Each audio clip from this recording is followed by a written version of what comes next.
Mayaman ka nga, galing naman sa nakaw yung kayamanan mo.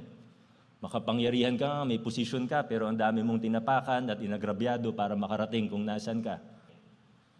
Ang pangarap ba natin sa buhay ay magkaroon ng mataas na posisyon? Maging CEO ng gantong kumpanya? Maging negosyante na milyonaryo o bilyonaryo? Ang pangarap ba natin ay sumikat, magkaroon ng 1 million followers sa TikTok? Ang pangarap ba natin ay magkaroon ng mataas na posisyon at maging makapangyarihan?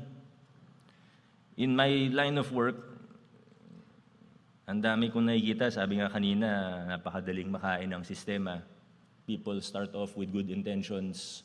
But the saddest thing that I've seen as a person in government or working with government are actually people who have the right intentions when they start.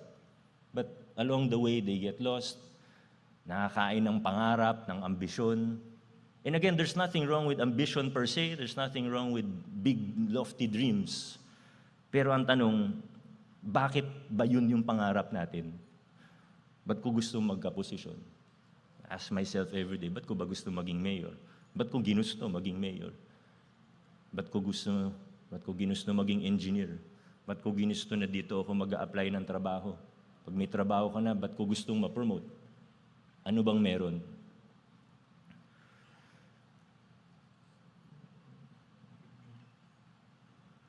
Sana hindi yun lamang, yung posisyon, yung pera, yung kasikatan. Successful ka nga, magulo naman yung pamilya mo. Mayaman ka nga, galing naman sa nakaw yung kayamanan mo.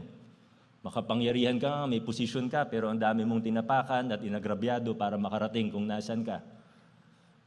I hope that we don't think that it is worth it. I hope we take time, as early as now, to stop and think, bakit?